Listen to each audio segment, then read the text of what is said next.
Gloria a Dios. Gloria a Dios.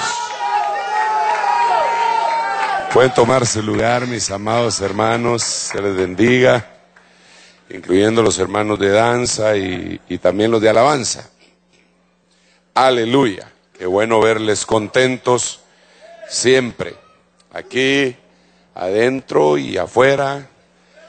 Qué bueno, gracias a Dios. Vamos a hacer una oración para poder entrar en el tema escatológico que siempre conversamos y para que nosotros sepamos a qué nos atenemos en este tiempo. Debemos de reconocer que estamos viviendo un tiempo crucial. Yo le estaba diciendo a los hermanos pastores, y hoy en la mañana también se lo decía a los hermanos que vinieron al primer culto, que a nosotros nos ha tocado vivir un tiempo crucial como a ninguna otra parte del cuerpo de Cristo. No me refiero a Ministerio Ebenecer, sino que me refiero al cuerpo de Cristo que habita en este momento, en el año 2011, sobre la faz de la tierra. Nos ha tocado vivir un momento extraordinario. Han habido con anterioridad muchas cosas, ha habido muchos ministros extraordinarios también, y podríamos enumerar a algunos de ellos, gente que han sido héroes de la fe, Watchman Nee, Martin Luther King, Martín Lutero también, que es el mismo nombre, solo que en inglés y diferente personaje, ¿verdad? Y así han habido tremendos hombres de Dios que han pasado ya a la presencia del Señor, y que definitivamente, pues Pablo, ¿verdad? Que son más grandes que todos los ministros de esta época, o tal vez habrá por ahí algún ministro extraordinariamente gigantesco, héroe de la fe. Pero a lo que yo me refiero es que nos tocó vivir el tiempo final. Simple, es muy simple. Digamos, a ellos no les tocó vivir el tiempo del arrebatamiento. Y yo creo con todo mi corazón que a nosotros nos va a tocar vivir el tiempo del arrebatamiento. Puede ser que yo esté equivocado, pero realmente la esperanza no avergüenza.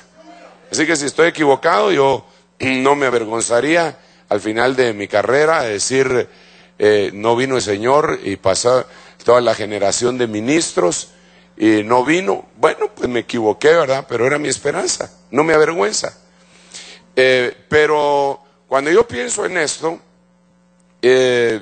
mi corazón, hermano, de veras palpita a otro ritmo, ¿verdad? Porque digo, Dios mío, tenemos que lograr nosotros hacer que la gente, por el Espíritu de Dios y por la palabra de Dios, se despierten.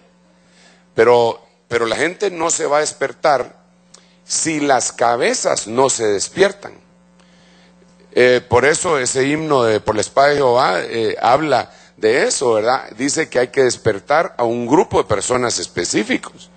La Biblia, cuando habla de la mujer virtuosa en Proverbios capítulo 31, dice que una de sus características es que se despierta cuando aún es de noche y se levanta para dar tareas a sus siervas. Y ahí está hablando de la iglesia que se despierta cuando todos quedan dormidos. Y ahí está hablando de la resurrección. Es decir, es resurrección cuando mucha gente todavía queda en el polvo de la tierra. Y entonces ellos despiertan, esa iglesia despierta. Pero ese es un grupo, de veras, hermano, muy élite. Es un grupo, no es que seamos elitistas, ¿verdad? Pero es un grupo élite dentro del cristianismo. Es un grupo que está pendiente de acontecimientos que le están marcando el final del tiempo. Mientras que también entendemos por Tesalonicenses que va a haber otro grupo de cristianos muy fuerte, que van a ser la mayoría, que van a sucumbir ante la gran apostasía. Pero nosotros vemos que en Apocalipsis, por ejemplo, capítulo 7 y capítulo 14, vemos a dos grupos que yo los veo el primero literal y el segundo espiritual, que son los 144,000 que no se contaminaron con mujer, dice. Y ahí no está hablando, hermanas, ¿están poniendo atención, hermanas? Disculpen, hermanas, ¿ustedes contaminan? Y entonces, ¿por qué dice ahí que esos 144,000 no se contaminaron con mujer? ¿Contamina a la mujer? Entonces, yo creo que hay que corregir ese versículo de la Biblia. Ahí está hablando de otra cosa. Ahí no está hablando de la mujer, la hermana que usted tiene a la par suya, de ninguna manera. Al contrario, la Biblia dice en 1 Corintios capítulo 7 que la mujer puede santificar al hombre, no contaminarlo necesariamente, aunque las Jezabeles sí lo pueden contaminar. Las Dalilas, las Talías, las Atalías, las Jezabeles, esas sí pueden contaminar al hombre. Y precisamente de esas está hablando ahí la Biblia, de esos 144,000 que no se dejaron contaminar y que siguen al Cordero por donde quiera que Él va. Esos 144,000 dice la Biblia que son primicia para Dios y para el Cordero. Esto quiere decir que no solamente tienen una relación con Dios del Antiguo Testamento, sino que ya conocen al Cordero, son cristianos, son de este tiempo, son de esta nueva economía. Entonces, sin embargo, ahí está hablando también de que hubo otro montón, porque pone un número, eso quiere decir que pone un límite, no que sean 144,000, pero establece como que fuera solo un grupo de personas que lograron alcanzar esa estatura. Entonces, constantemente nosotros les estamos hablando a la gente y a nosotros mismos, de que tienen que alcanzar esa estatura. Pero para eso tienen que despertar a esa realidad.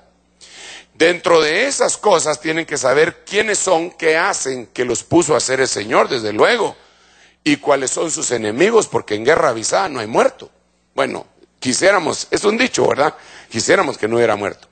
Entonces, déjenme empezar, continuar, mejor dicho, estos pensamientos con un ejemplo de algo que pues se daba en nuestro país, en la guerra que sostuvo nuestro país, que esa guerra fratricida en donde se mataron hermanos contra hermanos, ¿verdad? Qué terrible eso. Y donde más duro, como le he contado yo, donde más duro se dio esa guerra fue a partir de Chichicastenango para el norte, ahí en Quiché, en el Triángulo Ixil, que más Triángulo Ixil debe haber sido Triángulo de las Bermudas o del Diablo, hermano, porque de veras eran unas matanzas extraordinarias que se hacían entre hermanos, pues. Y cuando usted pasa a Chichicastenango, en la carretera hacia Quiché, usted tiene que pasar por unos arcos que son antiquísimos, y dentro de esos arcos hay una serpiente en uno de ellos, cabal donde pasa la carretera, que es un dios maya, que exigía sangre derramada de un hermano, de la mano de un hermano, es decir, un hermano que mataba a su hermano. Y entonces ese era el sacrificio, Caín y Abel, pero ahora en ese lugar. Entonces ahí, la guerrilla empezó en Oriente, ¿verdad? Si usted está documentado al respecto de eso, empezó en Oriente, allá eran famosos y temibles y prohibidos decir nombres como John Sosa y nombres así. Uy, lo van a meter al bote y Motagua tu tumba.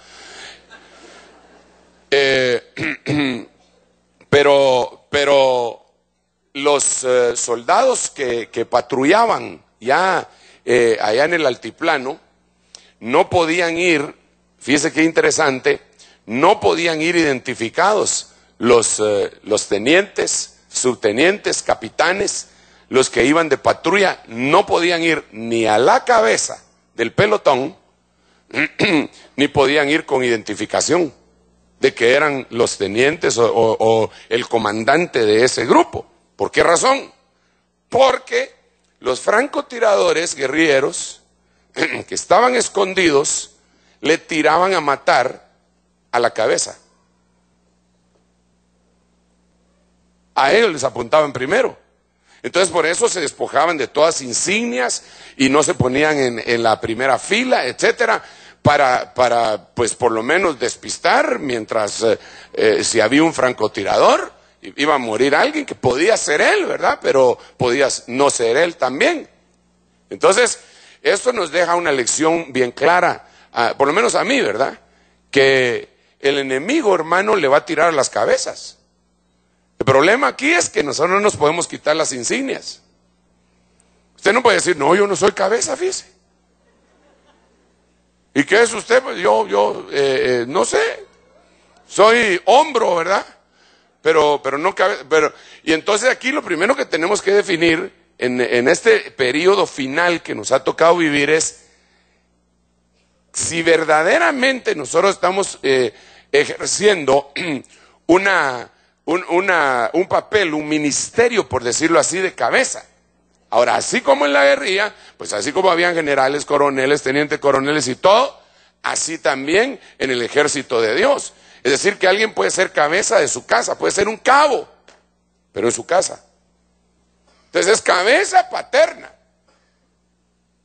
Puede ser cabeza en un discipulado, puede ser un diácono que de alguna manera tiene, pues es cabeza, puede ser un pastor, un anciano, un apóstol. Y entonces el enemigo, el francotirador, el sniper, le va a apuntar. Entonces yo de una vez le digo a usted que le van a apuntar. Hoy en la mañana estuvimos hablando, no, en la mañana en los 3 cultos, estuvimos hablando de cómo la lengua es un arma mortal. Y dice Jeremías, los malos, los que se voltearon contra Jeremías, decían, hirámoslo con la lengua. Entonces una de las cosas que el enemigo va a hacer en este tiempo final con las cabezas, y alguien dirá que bueno, que no soy cabeza, ahorita voy con usted, pero espéreme un ratito. Una de las cosas que tenemos que hacer es saber que también hay un versículo en Isaías capítulo 54 que relaciona las armas con la lengua. En donde dice, ningún arma forjada contra ti prosperará. Y condenarás toda lengua que se levante contra ti en juicio. Ahora ¿por qué dice eso Isaías? Es que lo que pasa que Jeremías y los salmos ponen la lengua como arma. Por ejemplo, los salmos dicen que la lengua es una navaja. También dicen que es un cuchillo y también dicen que es una espada. También dice que la lengua es un arco. También dice que la lengua, no narco, sino que la lengua es un arco. Y también dice que la lengua es una saeta. Entonces, son 5 armas. Son 5 armas que la Biblia dice que es la lengua. Entonces, cuando Isaías 54 dice, ningún arma forjada contra ti prosperará y condenarás toda lengua que se levante contra ti en juicio, está asociando estas 2 cosas que le estoy diciendo.